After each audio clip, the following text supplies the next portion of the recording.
What's up, Mets fans? Welcome back to both of our channels here for the New York Mets Split Squad post-game show between the Mets and Marlins and the Mets and Rays. If you all missed the pregame, we found out in the pregame show that it was a split squad, and it was not known to us by the time we woke up this morning. But we are here talking about both games. The Mets split the split squad doubleheader between both teams.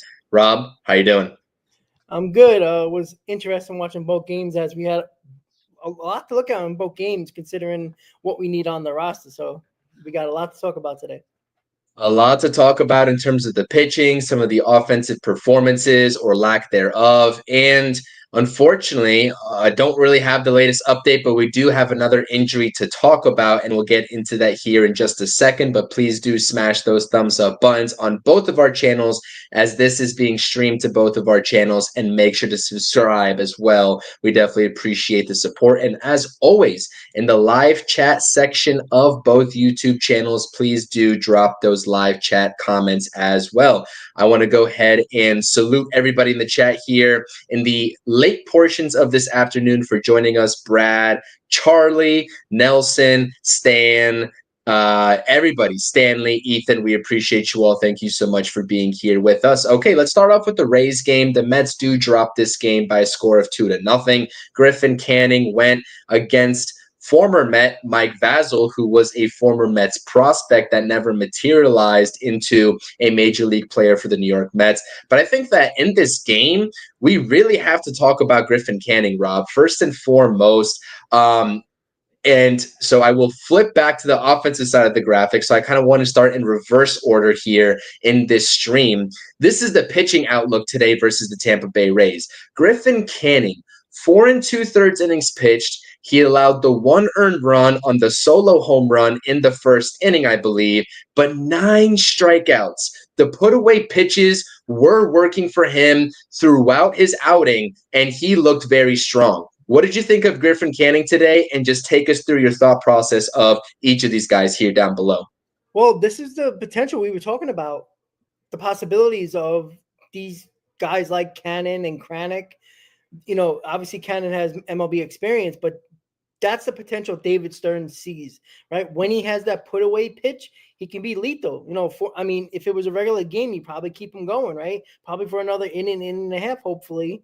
And he'd probably have 10 plus strikeouts, and he probably would have had, who knows, they might have won a game. He's good enough to win the game. So this is the potential that you see here. That's why we don't want Tyler McGill in the rotation, and probably don't even want Paul Blackburn in this rotation because of the possibilities of what the potential could be for Griffin Cannon. And he definitely showed it today against the Rays.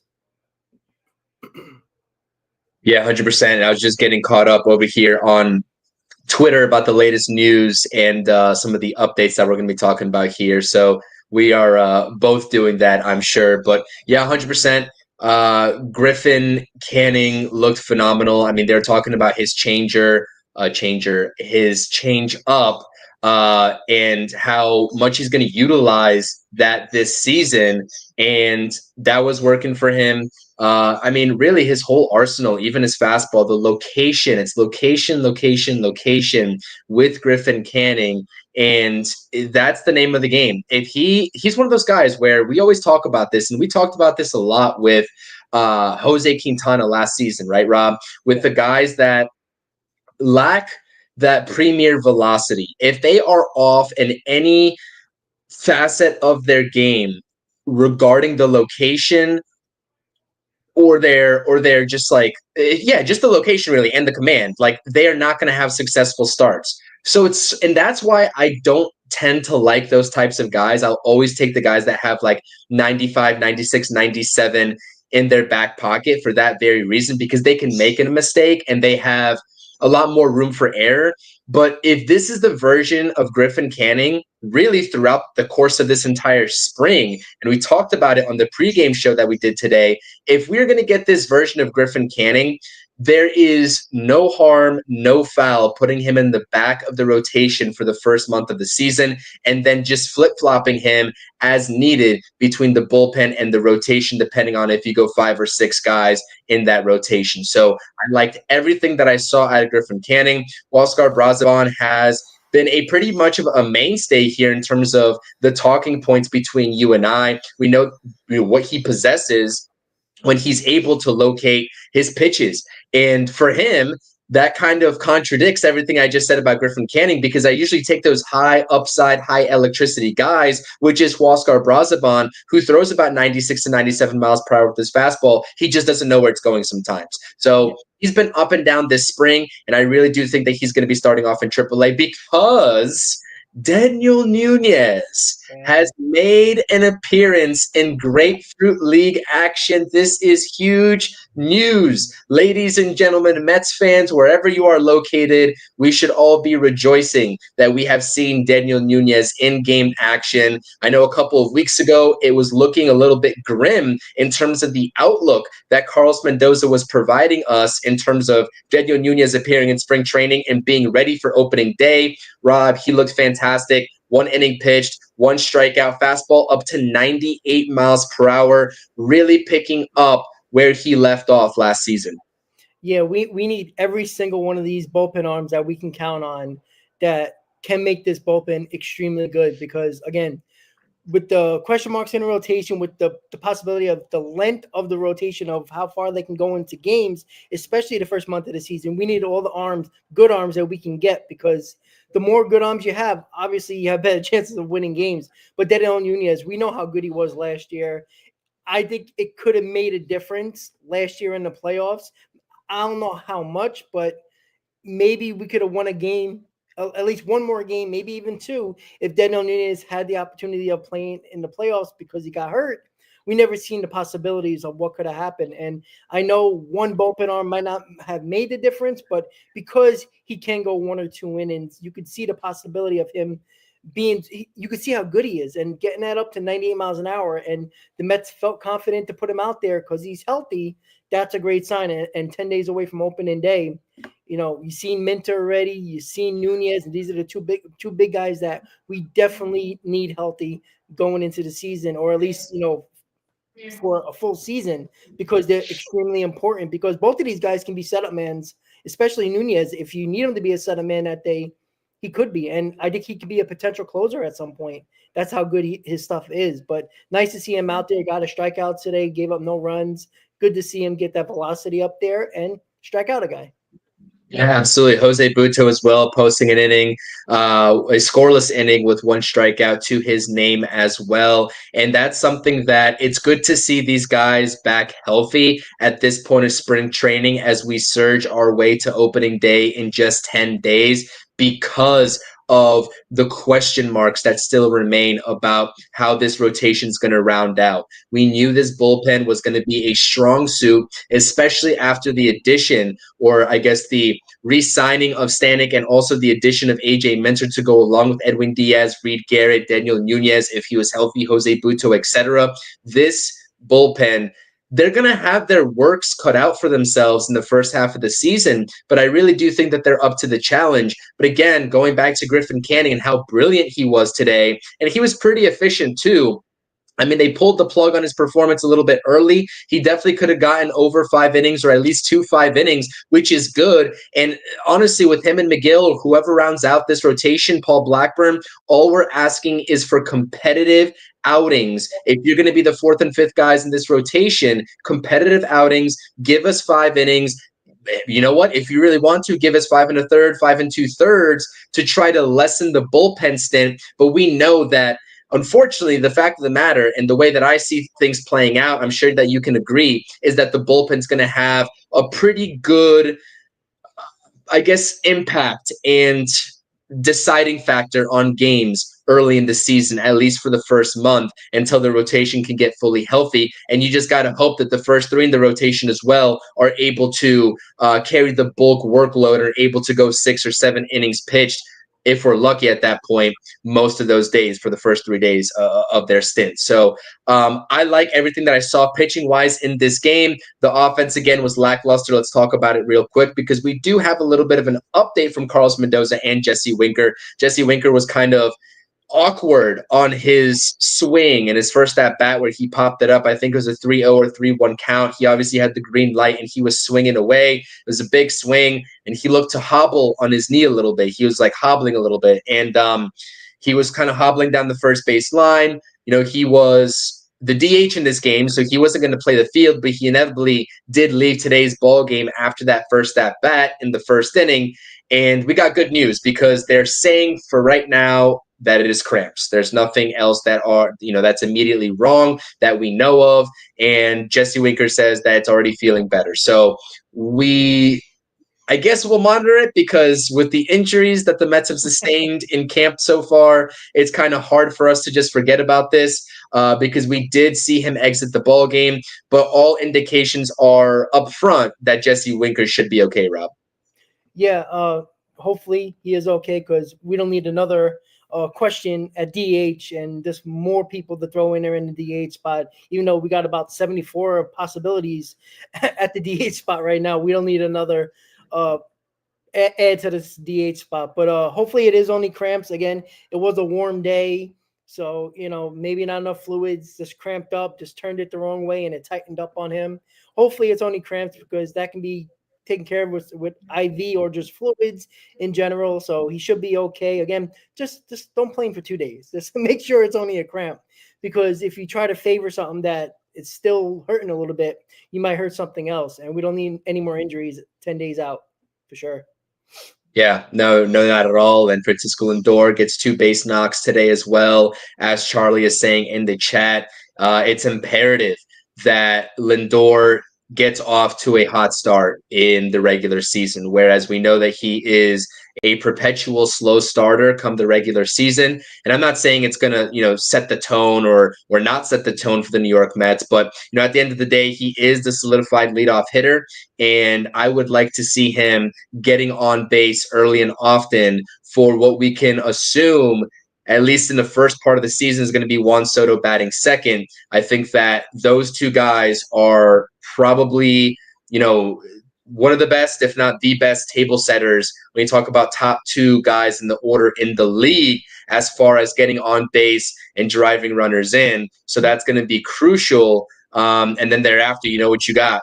Pete Alonso, Mark Vientos, Brandon Nimmo. Good to see Brandon Nimmo back out there in the outfield. He does take the over. He did draw a walk, and he also struck out, but it's good to see him out there playing in the field. Wishing him continued health as well.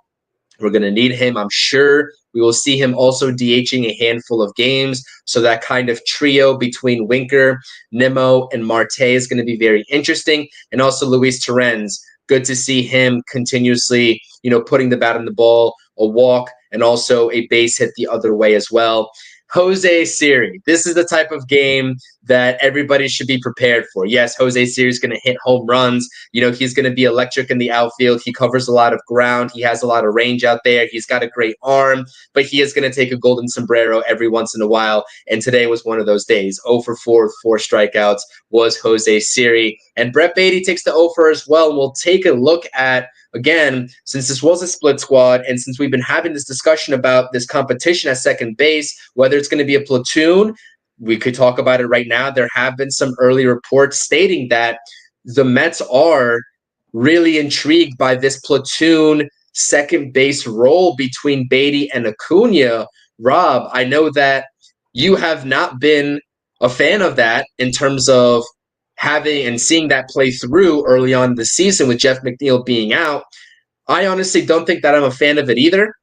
I think you give one guy the edge, whoever you decide, and then from there on out, the other guy just goes to the bench. But again, as per our discussion earlier this morning, it makes the most sense because both of these guys need at-bats, especially Luis Angel Acuna, who it's a little bit of a weird time for Luis Angel Acuna because if not now, If you don't get him at bats early in the season with McNeil out of the picture, then when are you ever going to get him at bats when McNeil comes back into the equation? And presumably, if Brett Beatty is off to a decent start, he's going to be one of your lefty bench guys. So, what do you think about the recent report of this platoon at second base? Yeah, I don't like it. I think just give somebody the opportunity to win the job, and whoever that should have been, do it. I mean, you're gonna have them both on the roster to begin with because of McNeil's injury, but I don't like it because, again, are they doing matchups? Are they doing the hot hand? We still don't know that, right? We know they're going to be on the roster just based on, circumstance. But like if Brett Beatty's, 4 for 7 in his last 3 games and he has 2 home runs, 5 RBIs, and are you going to take him out of the lineup because there's 2 lefties on the mound the next day or the next 2 days? And you're going to have a hot bat on the bench. And regardless if you want to see Acuna in the lineup, does that make any sense? No. And that's why I don't like it. I think it's more risk than reward. I think it's a high risk, in my opinion, because I don't think you're benefiting from that because you're taking the hot bat out of the lineup. And yet it's nice to get Acuna at bats, but will he hurt you because he's a cold bat and the hot bat's there? And same thing, vice versa. If Cunha's hot, are you going to put Beatty in there because there's a righty on the mound? Like I think they're going to force at bats for both of these guys. And I don't want to force at bats. Why force at bats? You're forcing the issue when you don't have to. And, I know it's probably only going to be for, probably a month, the month of April, maybe even 2 weeks, because it is a low grade oblique strain for McNeil. But I don't know. I just don't like it because they're probably going to go based on matchups. They're not going to go about the hot hands. So they're going that more analytical route that, I understand it, but I just don't like it. I understand the logic because they're both on the roster, but just play the hot hand. I don't care if it's lefty or righty, and I don't care who it is. If Beatty's hot, keep him in. If Cunha's hot, keep him in. I want to win. Like, I can care less. It can be a ghost out there. As long as they get the job done, I don't care. Yeah, I do understand where you're coming from as well. And it is, but again, as we said in the pregame earlier today, we've seen the Mets do it before, especially at the DH spot. So I am not shocked that that is being reported right now, because I think that it is the most logical in terms of the history of what we've seen the Mets do, right? Yeah. And I see everybody's comments here. We'll address some comments. Jay saying, what's Winker's injury? It's a cramp as far as we know, so he'll be okay. Tyrone Taylor is healthy. Siri cannot be the everyday center fielder. Again, when we talk about platoons, I think that there's going to be platoons all across the board for the New York Mets. I don't like platoons. You don't like platoons. I hope that we are able to get in the future, I'm not talking about 2025, but maybe 2026 and beyond, in a spot where we don't have platoons at 3 different positions, whether it's center field, second base, wherever else it might be. But I do see a platoon with Jose Siri and Tyrone Taylor commencing, and that's going to happen to start the season unless Jose Siri's bat gets just dreadful and he posts these kind of, stats and box scores multiple times in a row with few home runs in between. I really do think you'll see an even split between Jose Siri and Tyrone Taylor. And it's kind of nice having 2 defensively driven, center fielders, because again, late game substitutions, those kinds of situations, you're going to have probably both of them out there anyways. You know what I mean?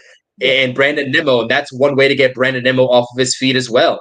If you have a 4-run lead and you're going into the 8th inning, and you're the away team, you're going to have 2 more times out in the outfield. You'll probably see one of those guys going in for Brandon Nimmo and just hoping that the pitching can lock it down. So that's what I foresee and foreshadow out of the playing distribution time between Siri and Tyrone Taylor.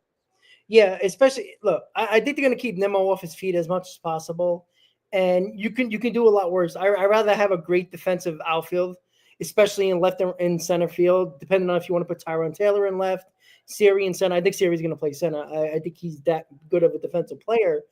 But it all depends on Nimmo. If Nimmo's not in the game, you're going to see, or at least Nimmo's not in the field and he's DHing, you're going to have Tyrone Taylor and Jose Siri in the lineup.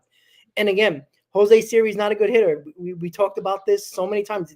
The day we traded for him, we said it. We know the average sucks. He strikes out a ton, but he's a guy that can hit the ball over the wall. When he connects, he hits the ball over the wall. He either strikes out or he hits a home run. That there's nothing in between. Like, that's the type of player he is. It can be very frustrating, but because he's such a good fielder, that I think he's going to be in the game more often than not. I think he's going to start a lot of games more often than not because, again, even if Nimmo's in left field and Juan Soto's in right field, you want the best defender in center field so they can control those gaps. And Tyrone Taylor is, he's elite. He's very good as well, but he isn't Jose Siri when it comes to defensive capability. Again, that's not a knock on Tyrone Taylor because he's damn good, but Siri is that good.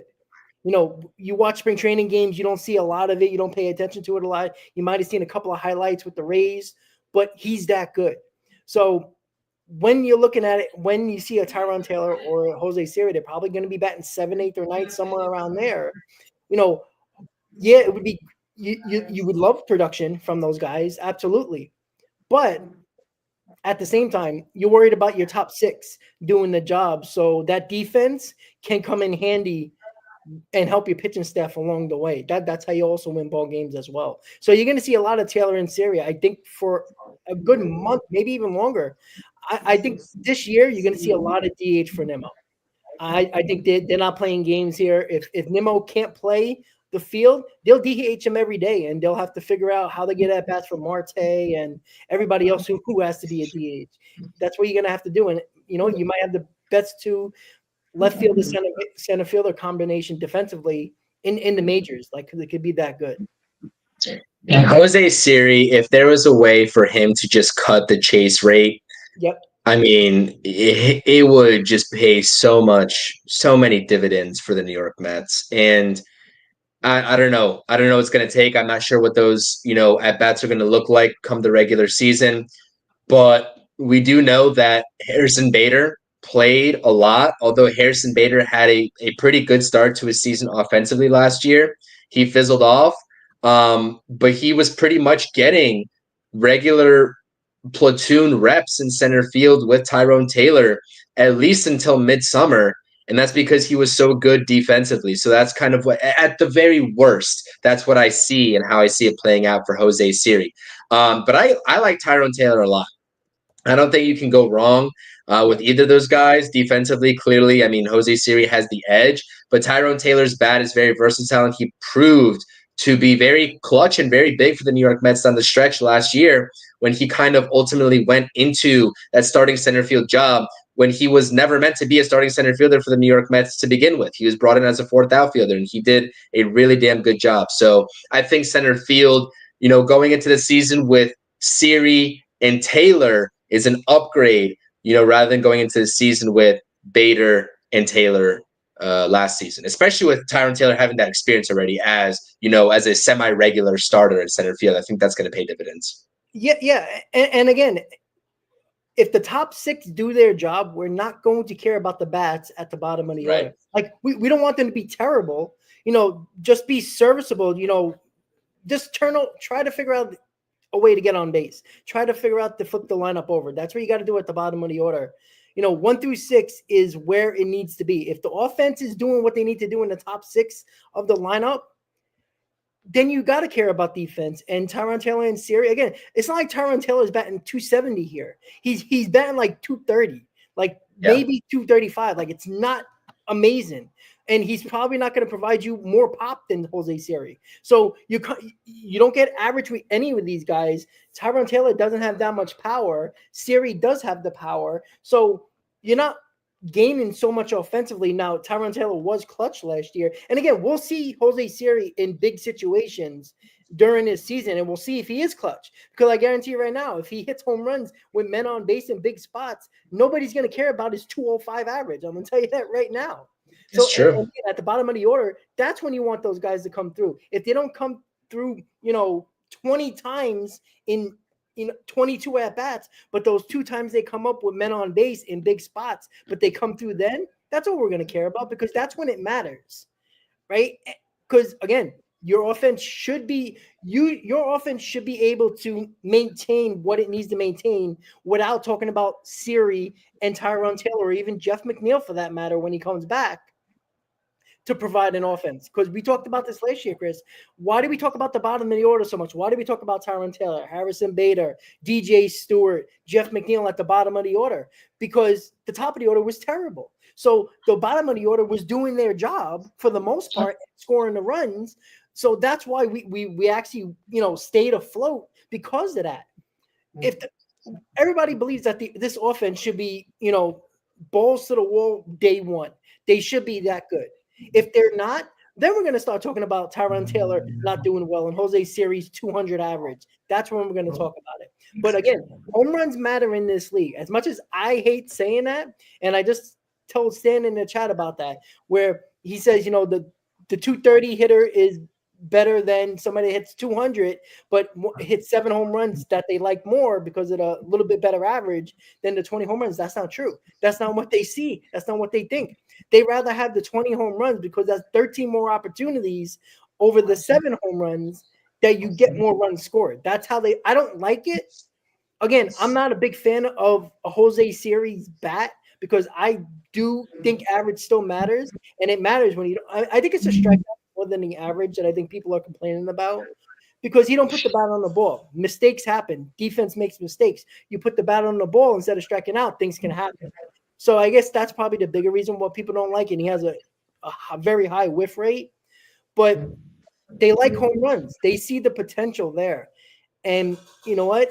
In a game when you get batting 8, you're probably looking for a little bit more power and not a guy that bats 230, even though Siri will bat 205. There's the possibility of hitting the ball over the wall, and teams value that a little bit more than the average, or a lot more than the average. I really do think that, David Stearns, he didn't make this move just to make the move. I mean, clearly there was a lot of defensive upside with Jose Siri, but if they really thought that his, sub 200 batting average was going to be a indication that he's not going to be able to play, I don't think they would have made that trade, to be honest with you. I don't think they would have wasted a roster spot on Jose Siri, because we know that every roster spot, especially when we're talking about this team right now, means something. It's like precious, and they wouldn't have made that move, and he wouldn't have made that move. So I do agree with you that it matters to a certain degree, but I think that not only the Mets, but other teams around this league are moving towards this, new age philosophy where there's other indicators of performance that can make up for what a player doesn't possess in terms of batting average. And I'm not saying that Jose Siri's on this scale, but I think the very big, obvious,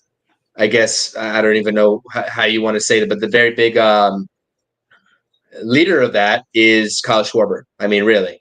Great point. Excellent point. Exactly. So, and that's just what I guess I'll leave it at that. And again, I'm not saying Jose Siri is Kyle Schwarber. He's not going to hit you 30 plus, bombs or 40 plus like Kyle Schwarber. But I'm just telling you, just in that kind of realm and going down that line, I think that this is that to a lesser scale. All right. So appreciate you all being here again. 4:23 p.m. A little bit early, not quite the evening, late afternoon. Split squad. First game, Rays defeat the New York Mets by a score of 2-0. Let's talk about game 2 while you all subscribe and hit those thumbs up. We definitely appreciate it on both channels, being streamed to both my channel, True Mets Talk, and also Talking Mets with Rob on YouTube. The Mets actually defeat the Marlins by a score of 6-5 in the second game this afternoon after a little bit of a comeback, a come-from-behind win, and this is your box score. I do want to say the kid Roselli, who came in for Starling Marte, he's electric. He's absolutely electric, and he got things going for the New York Mets today. So I wanted to give him his props as well. He definitely deserves that. Juan Soto takes the offer with the walk. Pete Alonso offer with the RBI sacrifice fly in the first inning. I think Marte reached on an error, and he got to third base. And Pete Alonso, again, when you ask Pete Alonso to be in the middle of this order, I'm perfectly fine with the sac fly in that situation. Don't do too much, because guess what? You're coming up with a runner on third base with 1 out. What can you not do in that situation? Strike You out. can't strike out, and you can't ground out without letting Marte advance to home, and you definitely can't pop out. So anything does it, outside of those three outcomes. And he did it. He got the job done. So we need more of that. RBIs will follow after that. Mark Vientos takes the over with the walk. Tyrone Taylor 1 for 4 with an RBI. Again, we're talking about these platoons. And Luis Angel Acuna 2 for 3 with the walk as well. Both of his hits were opposite field. Both times he was thrown out on the bases, one attempted steal and one pickoff. So I know not too great of a look in terms of the base running category there, but he's being aggressive. He's being overly aggressive. He wants to show off his speed. This guy's got 40 plus stolen bases over the past, each of the past 2 seasons in the minor leagues, something to that nature. This guy is quick on his feet. And in a real game, I would like to think that he's not going to be so aggressive to be giving away free outs. But again, this is spring training at the end of the day. He's trying to make an impression. I understand where he's coming from. And also what I wanted to point out here before you give your analysis here on the offense and what we saw, Alexander Canario finally waking up a little bit. He does draw 3 walks, which is impressive within itself. It's almost a reverse Jose Siri, right? Not quite 4 walks with the golden walk, but 3 walks. And an opposite field home run for Alexander Canario, finally showing off some of that power, some of that upside that we were talking about when the Mets first made that trade with the Cubs to bring Canario into this organization. So it was really good to see. Mets didn't get into some trouble. Justin Hagenman, who did a good job from the pitching side of things, we'll talk about that here in just a second, did come in and he got into some trouble, but the Mets do hold on to defeat the Marlins in this game by a score of 6-5. Yeah, nice to see Acuna go 2 for 3 there. That bat's coming up a little bit, which is nice to see. Yeah, Canario, he's an enigma to me. The Mets did get him from the Cubs for cash considerations. I wonder what their plan is for him because, again, is there room for him? I don't even know anymore, especially if Acuna and Beatty are on this team. He's kind of that depth that they have. But then again, he has no options, Canario, right? So I think that's the issue that I think we were talking about the last time, right? He has no options. So if he has no options, then the Mets could lose him. They'll probably try to get him to waivers just like they did Sean Foley, and then hopefully they get him back in the minors as a depth piece. But, I do wonder, are they going to put him on the roster? I mean, I don't know how they'll do that.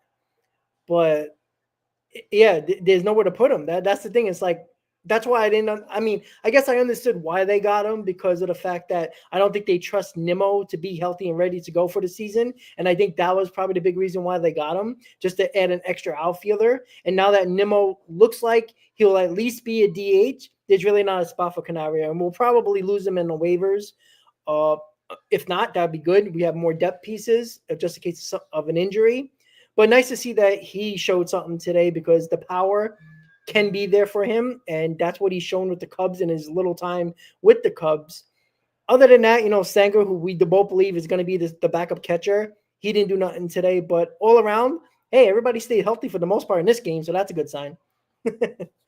That is the good sign, absolutely. And again, I mean, we're continuously talking about Luis Angel Acuna too, and I think in this game that was really the focal point that I wanted to bring up in terms of him, being 2 for 3, drawing a walk. I know that he got thrown out on the bases 2 times, but again, I do think his absolute best chance at getting everyday at bats or semi-regular at bats, if we're talking about this platoon between him and Beatty to start the season off at second base, is, and yes, thank you, Charlie. We did talk about this a couple weeks ago or a week ago, but Canario is out of options, so he'll have to clear waivers for the Mets to come back and get him and outright him to AAA to start the season. So I do think that you're right, though. He was Nimmo insurance in case he wasn't ready to go come opening day.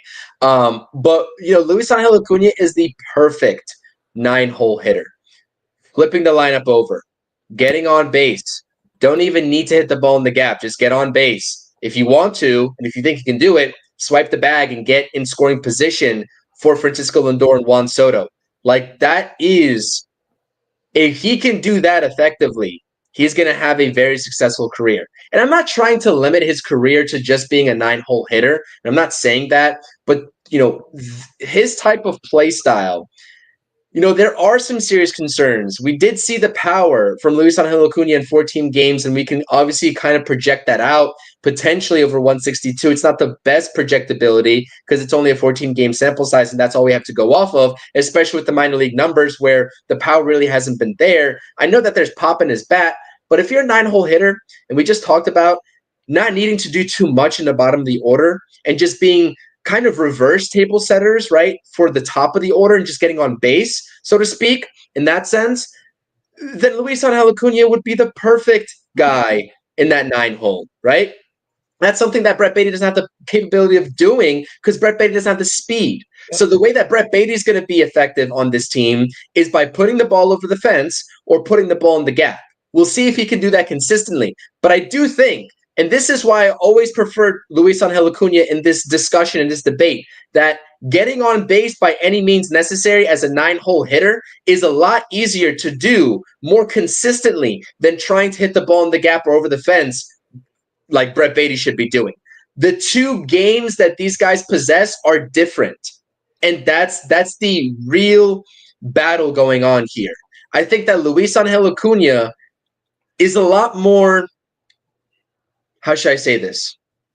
Could be consistently more useful for the New York Mets. But at Brett Baty's ceiling, if he's doing everything correctly and what he's supposed to and being that gap-to-gap / power hitter, then he's going to provide more upside for the New York Mets in total. But can we see that consistently from Brett Baty? Yeah. Nobody knows. So I'm not sure if you understand where I'm trying to go with this. It's like two different play styles, one of which is a lot easier to achieve for Luis Angel Acuna than the other is for Brett Baty. And that's just the power of Brett Baty being a, top 20 pick for the New York Mets something years ago and him just never materializing. But we know that there's something in that bat that is not just limited to a single slap type of hitter.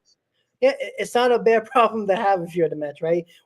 What are they? And that's why the platoon thing, it's just hard to figure out with that because Acuna is the perfect number 9 hitter, right? That is, it couldn't be more obvious with the speed, with the possibility of him getting on base, turning over the lineup that I keep on talking about with the bottom of the order. That is basically their job, is to turn the lineup over to the big run producers. And Acuna can easily do that. Not just, he might provide some power. Again, it's hard to project over 14 games that he played to 162, but we don't believe he's going to be a big power. Maybe, he's only 22, 23 years old, so he still might be growing into his body. He might, get taller, get stronger, and then it could be that 25-plus home run guy. But I'm not there with Luis Angel Acuna when it comes to the power. But again, you can be good at other things, but this is why Brett Baty is an option for the New York Mets and why they're making him an option, because of the potential of the power. I just talked about it with Jose Siri. Now, Brett Baty's not batting ninth. I mean, I don't think he will be batting ninth. I mean, who knows? But I don't think so. I think he's probably going to be batting 6th or 7th in this lineup if he's in the game, because of the potential of him hitting the ball over the wall. If, like you said, Chris, does his job, if he can lift that ball, Brett Baty is going to be very valuable to this team. And again, what happens if Luis Angel Acuna and Brett Baty play well during this platoon? I'm sorry. I do not want to see Jeff McNeil if these guys are doing their job. Even if one guy is doing their job, I don't even want Jeff McNeil back. But if both of them are doing their job, we are going to go buck shit crazy on whatever pregame or whatever postgame we do over the next month or so, if Jeff McNeil is in the starting lineup when these guys are playing well. Because this is exactly the opposite of what David Stearns has been talking about.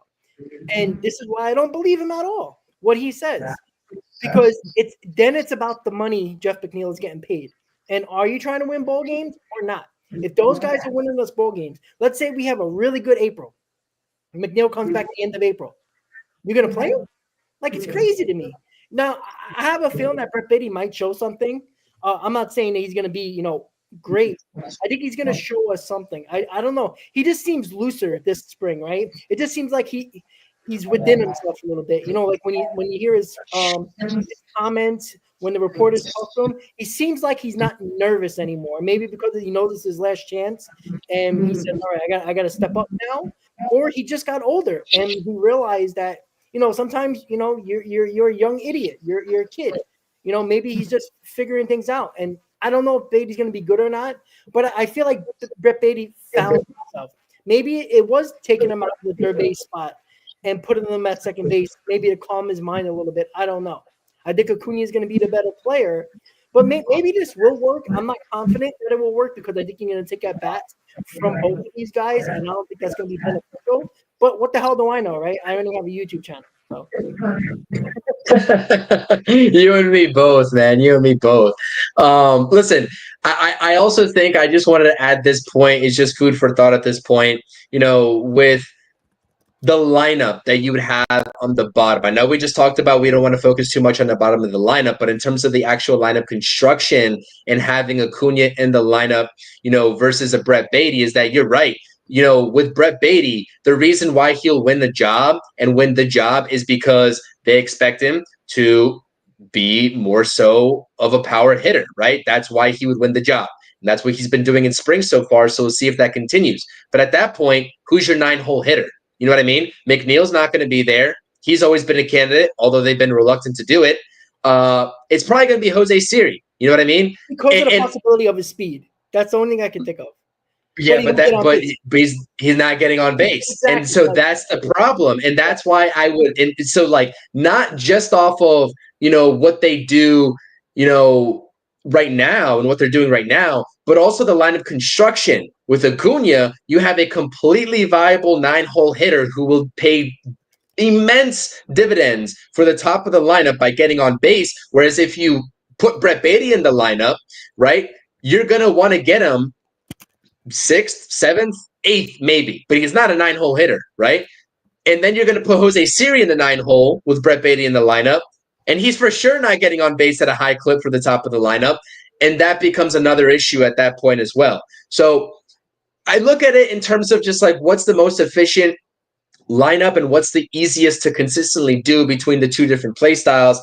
And that's why I'm going to continue to just defend my point of Luis Angel Acuna. But listen, if it's Brett Beatty, I'm going to support him, and I'm going to hope that he continues to prove everybody wrong, including me, because I'm not going to lie, right?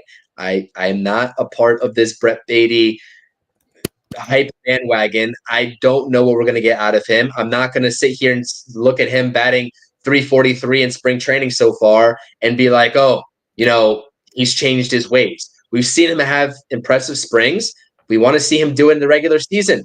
I want to see him do it in the regular season. And I hope that he gets the opportunity, at least on the platoon basis like we're talking about right now. And I hope that he gets into the regular season and continues doing what he's doing and carrying over that approach and carrying over that confidence, both defensively and offensively. But for right now, if I had to guess who's going to perform better when the regular season turns and comes, I think it's going to be Luis Angel Acuna. But I don't think it's a him versus him sort of situation right now. I think that we are really spiraling down towards this platoon basis. Regardless of performance, I think they're going to play the matchups until McNeil gets back. And I agree with you. It's going to be really tough to take either of those guys out if one of them, let alone both of them, are performing well when McNeil is scheduled to come back. But I'm going to tell you this right now. Get ready, because I can see the Mets doing it regardless. I can see the Mets doing it regardless. Well, me and Dwayne are going back and forth in the chat about it, right? Is it because Jeff McNeil is making, $30+ million over the next 2 years that Jeff McNeil is going to be in this lineup as soon as he's healthy, regardless of what these two guys are doing? Because, again, this is the problem with David Stearns that I'm having, and we both feel that McNeil's going to get thrown into the lineup when he comes back healthy, regardless of what those two guys are doing. One, you're telling that kid that, it doesn't matter what you're doing, but because we're paying this guy $15-16 million this year, he's going to be in the lineup, even if Jeff McNeil goes 0 for 15 after you put him in the lineup. That's what I get annoyed about. That's why when I hear them say, let's play the kids, they don't care that much about the kids. If there's a guy that's making money, they're going to play him regardless of the situation. This is why the whole concept of not trading, and this is why I get upset as well, is when you can find a better player, regardless if it's a rookie or not. That's why it says, if you're going to play the kids, play the freaking kids. Don't give me the veteran nonsense, even though sometimes I would go with a veteran. But if you have the potential of that prospect and you're kind of going back and forth with him, just play him. just playing, because all you're going to do is cause arguments that we're going to have and people in the chat are going to have based on that situation. It's not beneficial. It's definitely not beneficial for the younger kids. And Jeff McNeil is only going to get madder and angrier throughout his at-bats every time he doesn't do well. And people are going to want him off the team, and the Mets are not cutting him. They might cut him next year. They might cut him in the offseason next year because it's only a 1-year deal, or find a suitor and get a bag of balls from him. But they're not doing it with 2 years left on the deal. They're just not doing it. So, it's going to be fascinating what's going to happen, because somebody's not going to be happy. And, if Jeff McNeil is not happy, well, so be it. I mean, what are you going to do? Just leave him on the bench and give him sporadic playing time. He'll probably get some playing time in the outfield when he comes back. But, again, you need a roster spot, right? Who is it going to be? I would think it's the between Beatty and Acuna. Whoever doesn't play better is probably back in the minors. Do you think that's the way they'll go, Chris? No, I think both of them are going to make the roster. Well, no, I'm saying when McNeil comes back. Oh, when McNeil comes back? Oh, okay. Who? I think they're going to keep Beatty regardless. You think? Yeah. See, because I'm telling you, this is Beatty's last chance, man. They're trying to showcase him as much as possible, and they know they cannot do it at the AAA level. They know they can't do it at the AAA level. That and they want Acuna to get as many at bats as possible. And with McNeil in his roster, he's not going to get it. Like, he's just not. As much as we probably want him to get at bats, that's what I'm saying. Like, if Acuna is going to be on this roster, he needs to play every day. Like that. Yeah. That's the only way he's going to get better. And I think it's beneficial for him and the team. Right. I think Beatty could be the bench guy. Like, I think that's the reason why they see, again, we talked about this a couple of times now. They see Beatty as a possibility, if he's not starting, still being valuable coming off the bench with a bat as potential power. I don't think they think Acuna is good enough to come off the bench. They think that he needs at bats to be productive. And I kind of agree with that. It's not easy coming off the bench being cold. Well, it's the same reason why I just told you why Acuna is more of an asset as an everyday starter than Brett Beatty is, because he can do it more consistently, but that also limits his role, in not being efficient and effective off the bench as a guy like Brett Beatty, who can come in and rip a double or a home run and get you, that type of production. So I think it's a blessing and a curse, but I do agree with you. The only way that we see Luis Angel Acuna consistently when McNeil comes back is if he actually, if again, Jeff McNeil doesn't perform, then Luis Angel Acuna gets the call. Or honestly, I just don't want to get into this situation where we're not seeing Luis Angel Acuna until 2026. You know what I mean? I don't want to get into that situation. And I don't see any avenues for him to be getting consistent at bats. So if we're going to say that, and if we're going to, minus with the star when McNeil's hurt, right? I guess that's kind of semi-consistent at bats. But when McNeil comes back, and if Brett Beatty's still part of the equation, where are we getting Acuna in at the major league level? Like, where is he getting in at? So you're just Beatty is doing decent offensively. Like, right, definitely not getting any time. Yeah, so that's going to be a situation that we're going to have to monitor all season long, and that's going to be something that I don't know. Like, how long of a leash is Brett Beatty going to have if he struggles, right? But while also knowing that this guy's approaching 25 years old, and you are going to have to really make the assessment and the decision that he's not ready to be a part of this team every day, with him not being a quote-unquote prospect anymore. I mean, this guy's almost 25 years old. You're going to have to use him as trade bait at some point if this is really his last chance. So I don't know, if he's not performing at a major league level, but you also want to get the most value for him, then something has to budge, something has to give, and you're going to lose out on one side versus the other. So I don't know. Again, above our pay grade, but this is something that we're going to be monitoring between McNeil, Acuna, and Beatty now, who's entering the equation. One thing is for sure, two things are for certain. I don't want anything to do with Mr. Donnie Walton. Give the job to both of the young guys. Let's see what they got, and leave Donnie Walton in AAA or wherever else in the minor league farm system. No disrespect to him, but I just don't think that there's any room for a quote-unquote journeyman at this point taking up a precious roster spot on this bench. I just don't think that there's any way that you can make that argument. And it's really only up to those guys at this point. So, all right, moving forward, let's shift our focus here to the pitching side of things versus the Marlins in this 6-5 win. Yeah, only 3 pitchers got it done over 9 innings. It was Paul Blackburn first, Justin Hagenman, and McLaughlin to finish things out. And it was going to be Hagenman for the 5th inning of work, but again, he got into some trouble as well. Paul Blackburn, he gave up 2 earned runs, 6 strikeouts, though, over the course of 4 innings. Like, he also looked decent, and I don't know. It looked like an impressive performance, and it looks like he's finding something that can make him a little bit more successful than he was earlier in spring training. And I know the overall numbers still don't look great in spring training as a whole, but he's looked a lot better, at least as of recently, at least in this outing. I want to say that. So this is a step in the right direction for Paul Blackburn, and that's exactly what I like to see. Now, the question is, and Paul Blackburn was even asked this by the media, would you be comfortable coming out of the bullpen? What is he going to say? No? I mean, of course he's going to say yes. Any opportunity that he can get, he's going to pitch. But do you think it's plausible for him to come out of the bullpen? Do you think it's the most efficient thing? And how do you see that playing out in terms of the answer for Paul Blackburn? Yeah, I think they're going to keep him in rotation just because of games like this. Like, if he can keep you in a ball game, as a 4th, 5th, 6th starter, if he gives you 5 innings of 4 runs or less baseball, and if he provides a couple of strikeouts, even though he's not a big high strikeout guy, but he had it today, I mean, that's productive as a 4th or 5th or 6th starter. Like, I would take that every single day. Every start, I would take that from Blackburn. 5 innings, 3 or 4 runs, 3 to 4 or 5 strikeouts. I take that every single time.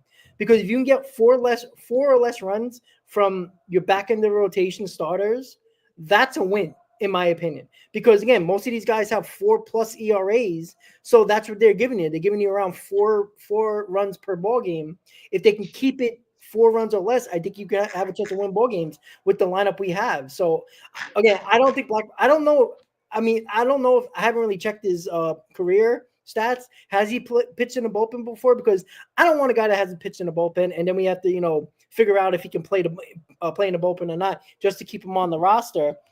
I mean, I would try it, but I don't think they're going to do that. I think they like the veteran. Blackburn is the Jose Quintana. That's the way they're looking at it.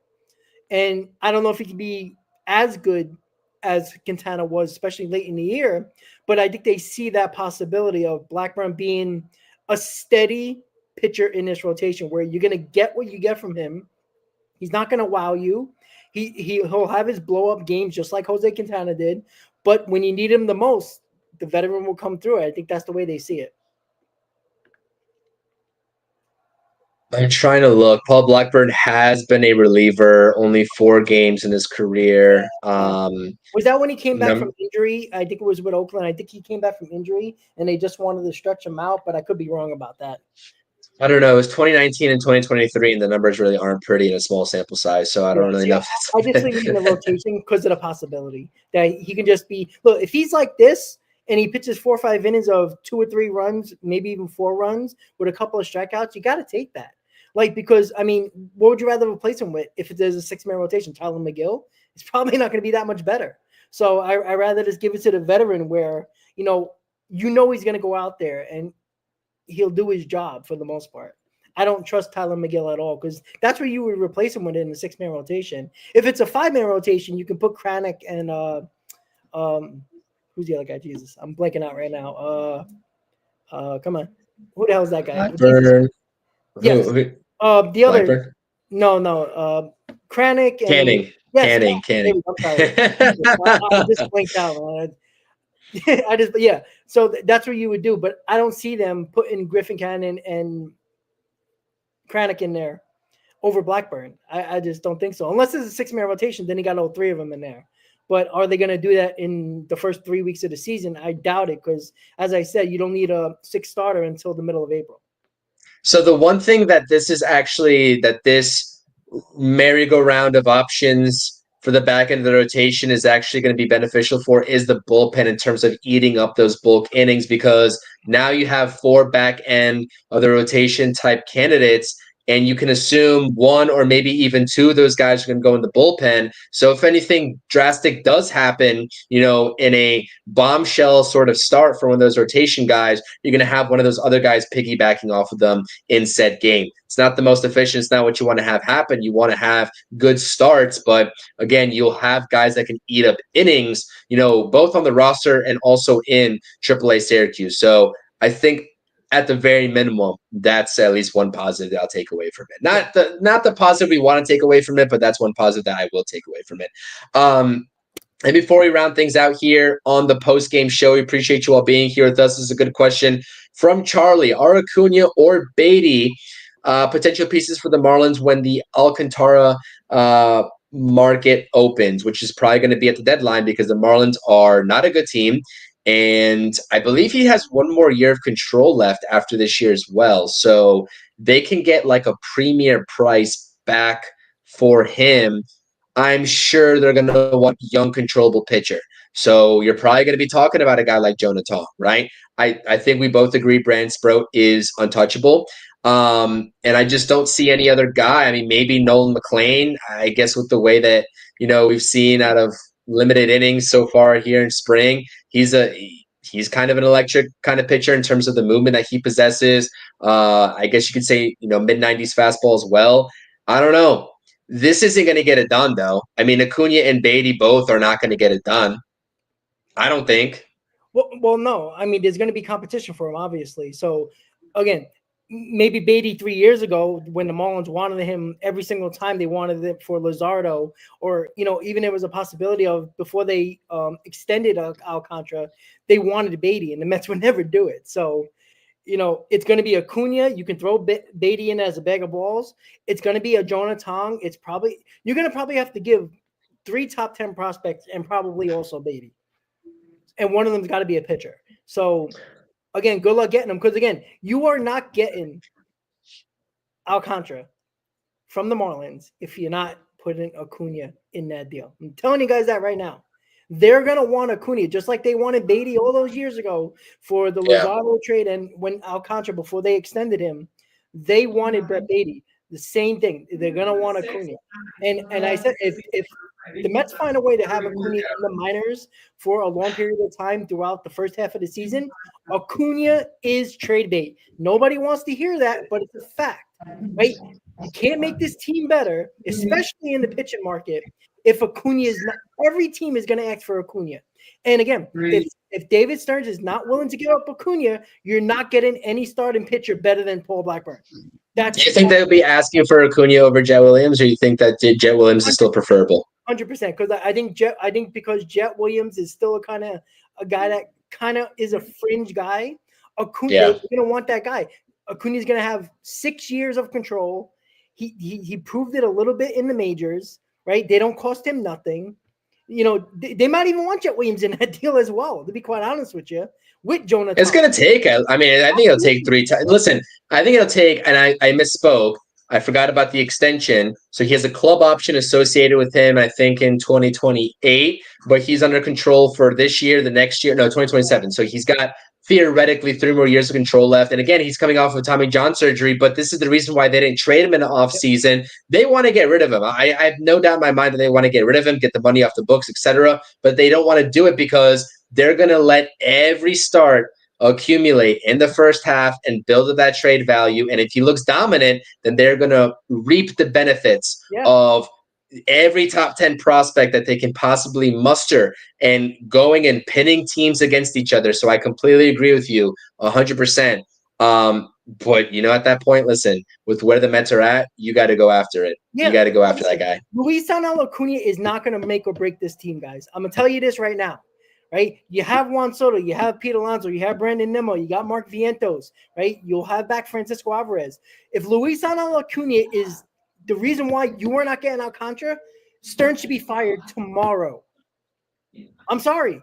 Luis Acuna is not going to make or break this Mets offense. This offense is good without Acuna. We all know that, right? If Alvarez comes back and does what we think he could do, and whoever else you want to put at second base, again, I don't know what the Mets think of Jet Williams, but again, it's going to take a lot to get Alcantara. Look how much control he has. And again, it's not about what just the Marlins want. It's what other teams are willing to give. You got to beat those other teams. Let me ask you this.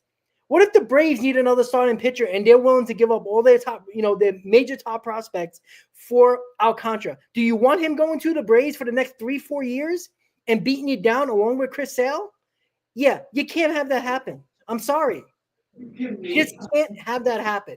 You can't have other teams that you're fighting against get those guys. So you have to, break the arm a little bit and be uncomfortable. Again, guys, I always go back to this.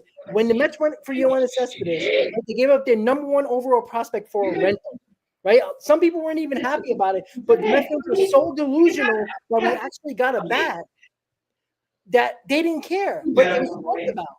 The same reason here, guys.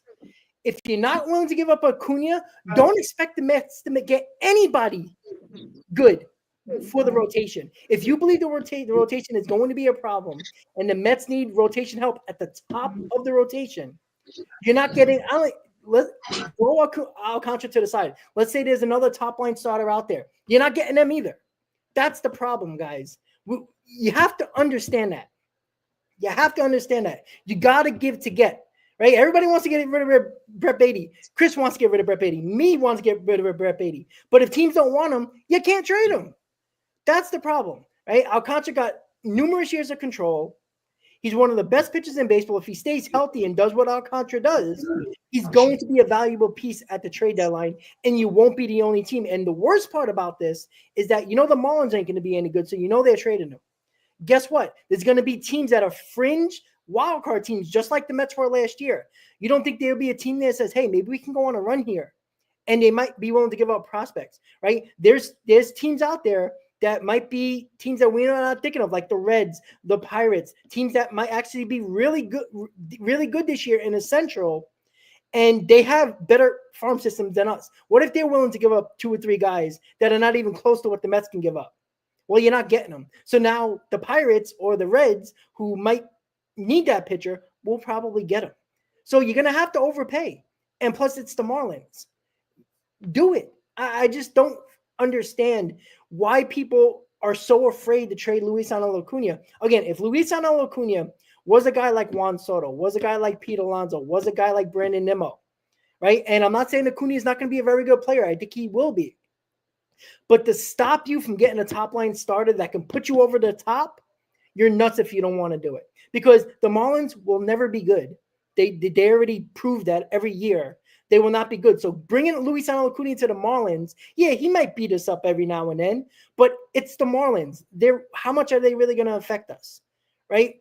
Overall, I just feel like people are nuts if they don't want to give up Acuna. I'm not saying I want to give up Luisangel Acuna, but if it stops them from getting him in another team in the National League or anywhere, a team that you might face in the playoffs or in the World Series, I'm sorry, I don't want to risk that, especially if he's in the National League, because then you might have to face him for the next couple of seasons. Get him on your team. Luisangel Acuna shouldn't make or break this roster.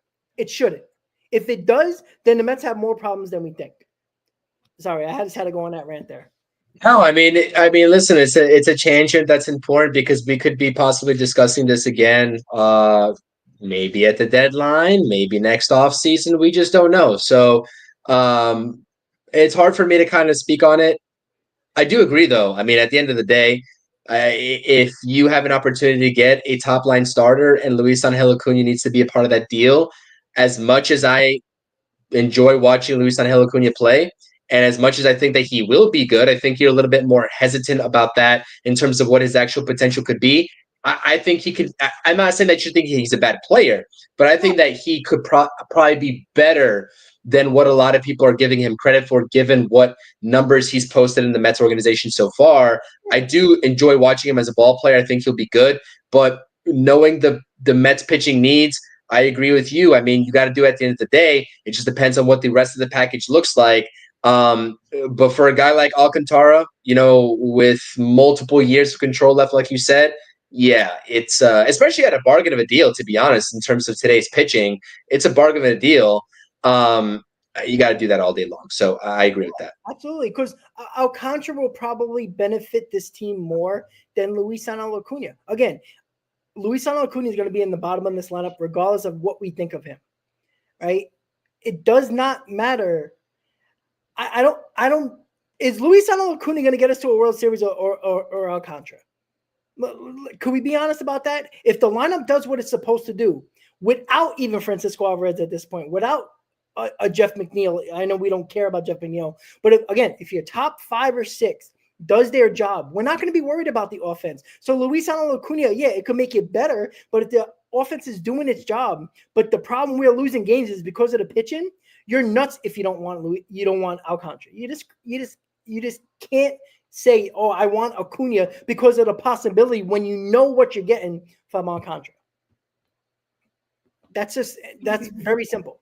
It's just that simple. And what was the major issue with the Mets in the playoffs? It came down to pitching. They could not pitch in the NLCS. It was almost embarrassing how bad the pitching was in the NLCS. We had a major injury. We had too many injuries, and we just didn't have enough starting pitching. But don't you want that guy that can be dominant in the postseason? Right? That's what I want.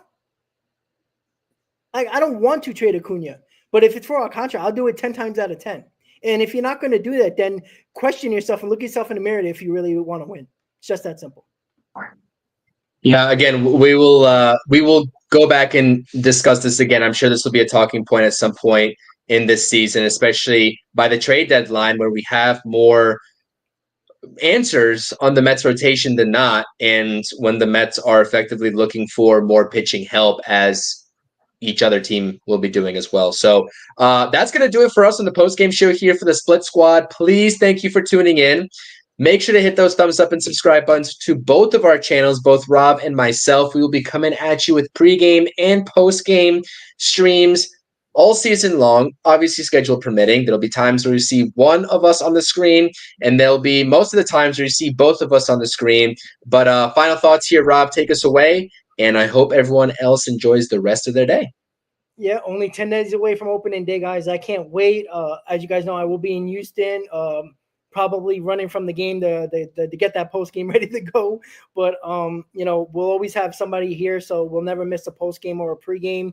162 pregames, 162 post games, depending if one of us will definitely be here at all times. So that's the most important thing. Unless crazy circumstances happen that we don't have it, then you can yell at us later on.